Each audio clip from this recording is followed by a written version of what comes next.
Y yo creo que el presidente Sagasti tiene dos problemas. Uno, que es que tienen un desprecio por la comunicación. Y yo tengo una primera pregunta, Daniel, antes de conversar sobre la situación de Martín Vizcarra. ¿Qué es lo que piensas y cómo se va a resolver esta situación tan desagradable que se ha generado, donde la ex canciller dice que ella se vacunó teniendo entendido que no solamente el presidente conocía de la vacunación, sino que contaba de alguna manera con su consentimiento? El presidente dice que eso no es cierto y la doctora Macetti dice que no se acuerda. ¿Cómo se va a resolver esta situación? Sí, es bien desagradable, como bien mencionas, Nicolás. Es un buen término. Aquí en realidad es bien raro, ¿no? Porque la señora Fete primero presenta una carta donde su argumento principal es que ella no podía darse el lujo de no vacunarse, y esa fue su versión inicial. Ahora menciona, y yo estuve en la comisión ayer mientras lo decía, que ella le explica al presidente en presencia de la ministra Macetti también, y que el presidente la mira fijamente y asiente, ¿no? Entonces, esa es su versión, ¿no? Como que el presidente movió la cabeza y con eso asiente todo lo que ella le estaba diciendo sobre una vacunación. Me parece bastante raro, para empezar. La señora Macetti no es que no ha dicho que no recuerde, ¿no? Sino que no recuerda, dijo que no recordaba que el presidente haya asentido ni nada semejante, ¿no? Entonces está diciendo, ¿no? que ella no ha visto al presidente mover la cabeza, ¿no? Y estamos hablando de algo bien grave, que es un tema de vacunación irregular.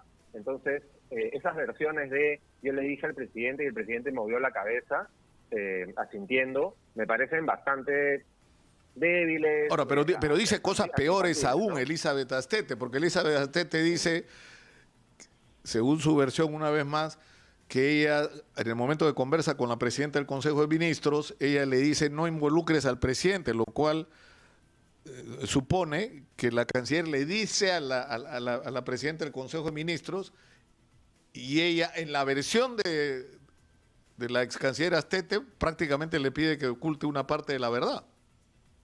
Sí, es como decíamos al inicio, ¿no? Es una situación bien triste, ¿no? Tenemos a una exministra que ha cometido un acto irregular, y que ella lo ha cometido, igual que la exministra Macetti e igual que otros funcionarios, y que lo que deberían hacer en estos casos, que creo que es lo que haría cualquier persona, es asumir su error y asumirlo, ¿no? No tratar de trasladarlo, digamos, a otra persona. Tenemos la exministra Macetti fue bien clara, ¿no? Por ejemplo, ella dijo, sí, yo lo hice, fue el peor error de mi vida, lo recordaré toda la vida.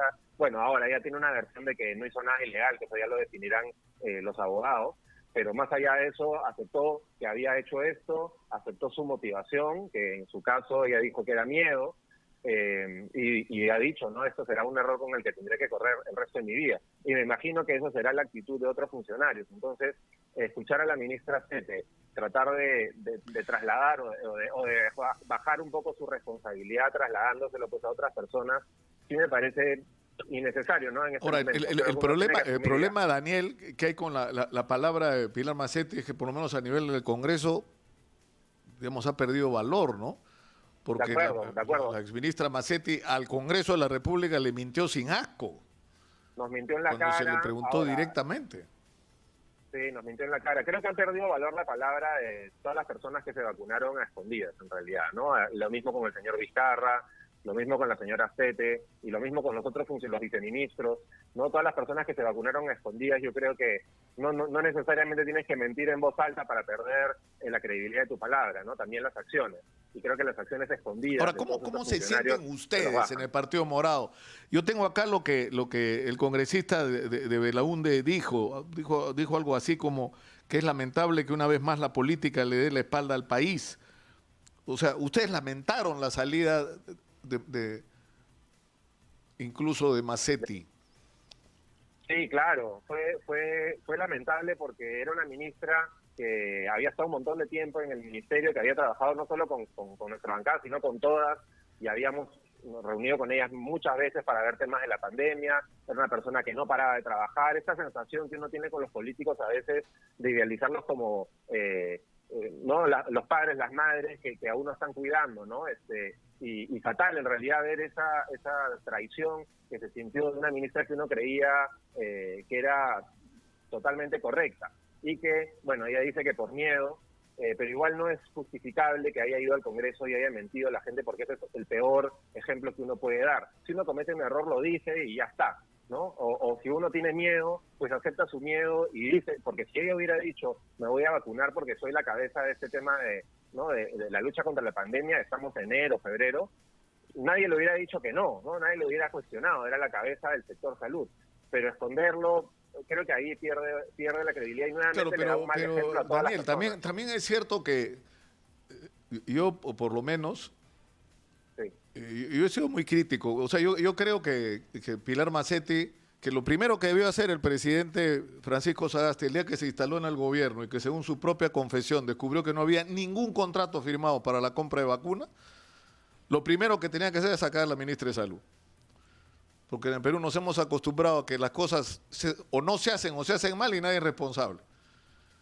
O sea, si tienes la crisis de oxígeno que tienes, si no tienes vacunas, si se han desmontado hospitales que no debieron montarse, si se ha reducido el presupuesto de salud al nivel que se ha reducido, es decir, alguien tiene que ser responsable que las cosas estén tan mal. O sea, hemos enfrentado la segunda ola en pésimas condiciones. Y eso tiene responsable Pilar Macetti, ¿quién más? En ese momento lo que creo que dijo el presidente Sagasti era que él veía una falta de liderazgo desde la presidencia, ¿no? Creo que él le achaca más bien la responsabilidad a la falta de liderazgo que había planteado el señor Vizcarra y tuvo una interpretación, yo no digo que sea correcta, pero tuvo una interpretación de que en medio de la pandemia cambiar a la cabeza de salud no era lo más conveniente. Creo que fue algo similar a lo que pensó incluso en sus pocos días el señor Merino, ¿no? Que era esta información de estamos en medio de la pandemia, que siga la cabeza de salud y más bien reforcemos los equipos. Y por lo que le escuché al presidente Sagasti en esos tiempos, él sentía que lo que faltaba era liderazgo desde la presidencia y que él lo iba a asumir. Cosa que en realidad asumió en la cuestión de conseguir vacunas, porque las vacunas se consiguieron en el poco tiempo, digamos que se empezó a girar el timón y eso fue positivo. Lo que creo que pinchó el globo de todo fue la mentira de la señora Macetti en esta situación, ¿no? Gravísima y tan sensible para todos. Y luego aparece lo de la señora Sete también. Ahora, y con respecto a la situación de Martín Vizcarra, porque la investigación de la subcomisión, o sea, la subcomisión también tiene que ver, de acusaciones constitucionales, también tiene que ver el tema de Martín Vizcarra. ¿Y ustedes no sienten que la cercanía a Martín Vizcarra les ha hecho mucho daño en términos electorales? Esa asociación entre el Partido Morado y Martín Vizcarra que mucha gente hace. Yo no creo, yo creo que lo que nos ha hecho, nos genera problemas electorales. Yo no puedo hablar mucho de elecciones por la ley de neutralidad, pero puedo hacer un análisis breve. Creo que lo que más le afecta al Partido Morado en estas elecciones es que haya una presidencia de alguien del Partido Morado, que es el señor Sagasti. Entonces todos los errores o omisiones se le achacan al Partido Morado. Y bueno, hay una cuestión de campaña del candidato ya, pero creo que más fuerte sería el gobierno del señor Sagasti ahora que se vincula a el Partido Morado porque es un miembro del Partido Morado. Eso creo, pero sobre el señor Vizcarra, más que cercanía, lo que pasa es que nosotros en noviembre fuimos en la bancada que se puso a la vacancia y además que estuvimos en las calles.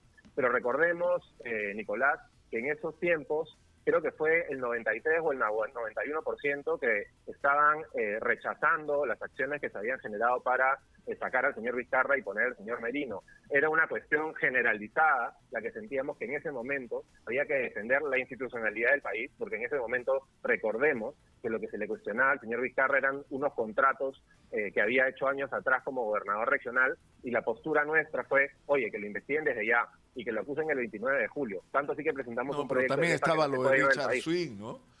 Y los audios esos de Richard Swing o sea, que eran vergonzosos. Él era protagonista de audio donde estaba manipulando la investigación. Eran vergonzosos. Nosotros nuestra posición era una situación bien complicada. Es decir, que había que manejar con más responsabilidad que se manejó. Por supuesto que sí, pero yo creo que el país no merecía continuar con un presidente con esas características morales. Ahora, cómo se manejó el asunto fue el problema, porque nada costaba hacer una comisión investigadora de un mes y durante ese mes preparar un gobierno de transición, de concertación, de consenso, con el respaldo de todos, que enfrentar una situación tan difícil para el país. Lamentablemente Sí, no fue ese el camino que se optó. las formas son importantísimos, como tú mencionas, y algo que dices, ¿no? Nosotros no merecíamos tener un presidente que tenga esas actitudes como el señor Vizcarra, ni todos los otros expresidentes que hemos tenido, que lamentablemente nos han ido dejando los peores ejemplos, ¿no? Por eso hay que pensar muy bien a quién le vamos a dar el voto ahora. Pero sí, en esos tiempos uno no tenía la bola de cristal para poder decir, este señor se ha vacunado en secreto. Nadie podría imaginarse que ese señor y otros funcionarios se habían vacunado en secreto. Era una cosa que ni siquiera existía en la imaginación, ¿no? El Perú, lamentablemente, en la política supera la ciencia ficción muchas veces, y para el peor de los sentidos, ¿no? En el sentido más terrorífico de la palabra. Y bueno, una vez que aparece esto de la vacunación secreta y todas estas cosas, nosotros obviamente reaccionamos y decimos, oye, este señor tiene que ser acusado constitucionalmente. Entonces nos hemos sumado, porque uno tiene que hacerse cargo de las reacciones sobre las cosas que uno va conociendo. Eso es lo que uno tiene que hacer en política, porque si en política uno cree que nunca se va a decepcionar de un político, pues está loco. Pues no, yo me he decepcionado varias veces de políticos, esta ha sido una más, ¿no? Entonces ya lo hicimos, nos sumamos, armamos una denuncia constitucional también y la presentamos igual que otras bancadas. Ahora, ¿qué consecuencias va a tener esa denuncia constitucional? Porque hay digamos, dos niveles, por así decirlo, ¿no es cierto? Uno, que es el levantarle las protecciones al expresidente para que la Fiscalía pueda avanzar en la investigación con respecto a él. Pero el otro tema es lo que tiene que ver con las sanciones que el Congreso tiene derecho a aplicarle al presidente, que pueden ir, si está en ejercicio, desde su destitución, ¿no es cierto?, por incapacidad moral, o puede, por otro lado, establecer sanciones como la inhabilitación. Eso es lo que... ¿Qué piensan ustedes que debería pasar con Martín Vizcarra ahora? ¿Debería inhabilitársele? Deberían pasar dos cosas. Debería quitarse esta protección, para hablar en simple, para que la Fiscalía pueda investigarlo con libertad, digamos, y pueda llegar al fondo de los asuntos. Y debería haber una sanción de inhabilitación de los cargos públicos. Esas son las dos cosas que deberían suceder. Ahora, es decir, pero eso tiene plazos relativamente cortos. Es decir, podría ocurrir que Martín Vizcarra sea electo congresista, pero que no pueda ejercer el cargo porque luego de esa elección y cumplidos los plazos que marca el reglamento del Congreso, el Congreso decide inhabilitarlo en la función pública, que puede ser por 5 años, Sí. por 10 años, quién sabe, pero digamos, no podría ejercer el cargo de congresista. Sí, los temas procedimentales exactos yo no los conozco, pero entiendo que el Congreso está avanzando rápidamente para poder definir esto, ¿no? Creo que los medios probatorios, digamos, por ponerle un nombre, son bastante abundantes, las evidencias son muy claras. El mismo señor ha aceptado que se ha vacunado con unas versiones rarísimas de que era parte del estudio, que no era parte del estudio. Ya el señor Málaga ha salido a desmentirlo también, a decir que el señor Vizcarra pidió las vacunas y punto, para él, su esposo y su hermano. Entonces creo que las pruebas están muy claras, entonces no creo que los plazos vayan a ser un problema. El Congreso han avanzado las cosas rápido, entonces si es que hay que hacer algo de la selección antes de las elecciones, me imagino que se hará. No veo al Congreso demorándose en ese tema. Ahora, en el contexto en el que estamos en este momento, el otro día entrevisté a Julio Guzmán y él tomó distancia con el gobierno de Francisco Sagasti, ¿no? Él dijo que no estaba haciendo lo que debería hacer. No fue muy específico, para ser sincero, pero ¿qué es lo que esperan ustedes? Es decir, es una situación extraña que el presidente sea del propio partido, ¿no? Y que el candidato a la presidencia del partido diga que no le gusta lo que está haciendo el presidente en el gobierno. Sí, pues es que ellos tomaron, el partido y el presidente Sagasti toman una decisión al asumir Sagasti como presidente de mantener separadas las cosas, de que este sea un gobierno independiente. Yo creo que fue una decisión equivocada, porque eso no lo iba a entender nadie, pero esa fue la decisión que tomaron en ese momento. El presidente Sagasti se lo tomó recontra en serio, y es un gobierno que no escucha al Partido Morado para nada, ¿no? Las recomendaciones no se escuchan igual que a otros partidos, y yo creo que el presidente Sagasti tiene dos problemas. Uno, que es que tienen un desprecio por la comunicación. Sienten en el gobierno que ellos tienen que salir a anunciar solamente cuando llegan nuevas vacunas o algo así, cuando deberían estar muy presentes con la ciudadanía, especialmente en momentos de emergencia, donde tú necesitas ver a tus autoridades cerca, diciéndote qué cosas están haciendo, por lo menos, o qué intentos están teniendo, y está teniendo un estilo que no responde a las necesidades del momento de la población, donde necesitas un gobierno cercano, muy activo, y que te dé la sensación de que hay alguien todos los días peleando porque las cosas que tú necesitas se den. La distancia que muestra este gobierno es una forma de gobierno para otro país, para otros momentos, no para el Perú en tiempos de pandemia. Creo que ese es el principal problema de este gobierno y lo que le debe desesperar a Julio. Claro, pero, pero hay una cosa que yo no entiendo, Daniel, sinceramente. O sea, sí, claro. Lo que ha dejado Martín Vizcarra es una desgracia. Es una situación desastrosa. No tienes vacunas, no has resuelto el problema del oxígeno. Es decir, estás recontratando a gente que desenchufaron del sistema de salud y que las necesita. Es decir, ¿por qué no tomó y toma? Porque incluso yo creo que eso falta hasta hoy claramente. Porque si yo fuera Francisco Sagasti, lo primero que salgo es decir, oiga, un momentito, esto es lo que me ha dejado Martín Vizcarra. O sea, ya teníamos un país colapsado y encima entra Martín Vizcarra y lo que hace es palabrearnos y no resolver ninguno de los problemas clave. Y así es como estamos. Y esto es lo que tenemos que enfrentar, pero no toma esa distancia. Sí, hay una frase en comunicación que un día me enseñaron, que es que hasta que tú no sientas que has repetido, hasta que tú no te aburras de repetir una frase, quiere decir que no la has dicho suficientes veces. Yo le he escuchado al presidente Sagasti decir un par de veces que el gobierno de Vizcarra le dejó ninguna vacuna cerrada, que las cosas estaban en nada, que estaban mal hechas, pero eso es algo que he debido decir 500 veces, casi cada vez que salga a hablar, repetirlo una vez más, porque la distancia, efectivamente, como tú mencionas, la ha tenido que marcar con mucha claridad. Él ha sido muy ligero en decir un par de veces, sí, pues no habían vacunas, nosotros las conseguimos, pero creo que ha debido de ser mucho más enfático desde un principio en dejar claro el desastre que le han dejado, porque le dejaron la casa vacía, ni una vacuna cerrada, ni un sistema de salud colapsado en pleno pico. Entonces, ha debido ser muchísimo más claro, de acuerdo con eso. Nuevamente, es a lo que iba un momento antes, ¿no? Es este desprecio a la comunicación ciudadana que mantiene finalmente la conexión entre autoridades y ciudadanos. Es fundamental. Gestionar y comunicar son parte de la misma ecuación. Y eso es algo que este gobierno no entiende, y entiendo que a Julio Guzmán,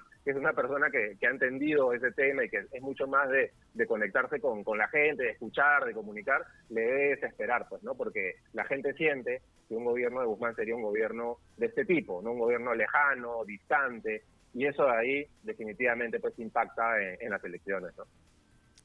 Es inevitable, Daniel, porque no tuvimos oportunidad en su momento y quiero hablar brevemente sobre este tema. Es decir, en el mundo entero, en México se acaba de aprobar la legalización de la marihuana con fines recreativos. Nosotros estamos todavía en el punto de que tenemos una ley para el uso del cannabis medicinal que no termina de reglamentarse adecuadamente. Y seguimos perdiendo tiempo con una gran afectación, no solo a los pacientes, sino una oportunidad económica. O sea, el Perú podría ser uno de los grandes exportadores de derivados del cannabis medicinal. Pero ya, digamos, tú has confesado que eres un consumidor, ¿no es cierto?, de marihuana. ¿Cuál es tu posición sobre esto? Es decir, ¿qué es lo que debería ocurrir? ¿Deberíamos entrar en el Perú en esta discusión o somos un país que no está preparado para esa discusión? Yo creo que la discusión abierta, y es la discusión que tiene que continuar, es la discusión, porque ya está abierta, es la discusión de cómo aprovechamos en materia de salud y en materia económica los derivados de la marihuana. En Colombia, por ejemplo, ya están exportando, ya están volviéndose, en Canadá también, en Chile lo van a hacer pronto, en Argentina lo van a hacer también, en potencias de cannabis medicinal a nivel mundial, que básicamente es la misma planta, simplemente es la cuestión de la tratativa y de cómo manejas los procesos. Ahora en México y en Uruguay también han decidido, y en Estados Unidos, en varios estados, controlar la planta en general, tanto para fines medicinales como para fines de uso adulto. Entonces, al final yo creo que son discusiones, sí, recreativos o de uso adulto, como se dice, ¿no? Como en el alcohol, ¿no? Que es alcohol de uso adulto. Yo creo que esa discusión se tiene que dar eventualmente, pero la discusión abierta ahorita, y para la que el Perú está lista, es para ver cómo los pacientes que necesitan la marihuana medicinal les llega. les llega realmente la medicina, porque ahorita tú tienes muy pocas farmacias con unas fórmulas que no son siempre las que necesita la gente. Muchas personas no necesitan gotitas, necesitan vaporizar, necesitan incluso la misma planta, fumarla en estos aparatos en fin, especiales. Uno tiene distintas formas, dependiendo de la dolencia o del factor de salud que tenga, distintas formas de usar la marihuana medicinal. Claro, pero yo creo que lo que ocurre, Daniel, yo creo que lo que ocurre desde instituciones como Cedro y quienes durante décadas han estado involucrados de vida, ¿no?, en la lucha contra el narcotráfico, que es un fracaso total. Claro. Hemos gastado cientos de millones de dólares, si no miles de millones de dólares, por la pura, para nada. Porque tenemos más cultivos que nunca y somos ya no exportadores de pasta básica, sino de clorhidrato terminado. Pero en fin, pero esta gente concibe que si se le da el pase al cannabis medicinal, esa es la puerta para que se introduzca el tema de la exitosa marihuana para uso adulto, como dices tú. Sí, en realidad es una visión antigua, ¿no? Una vez yo estaba en una charla en Washington con Moisés Naim, que no es ningún hippie, digamos, y él hablaba de la lucha contra la marihuana en Estados Unidos, hace años, ¿sabes? Porque eso ya cambió, en Estados Unidos ya está girando. Efecto Naim, se llama el programa, ¿no?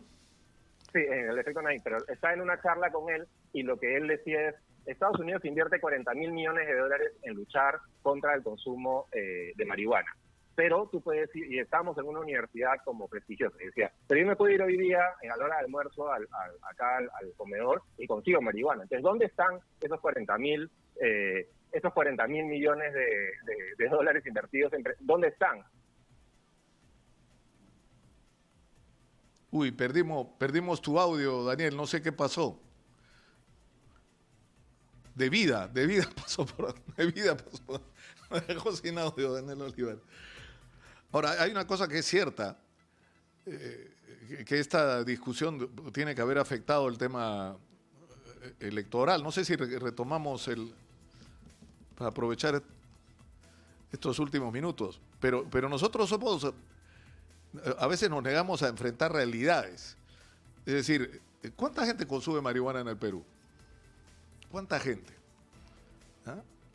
Yo me atrevería a decir que 1 millón de personas,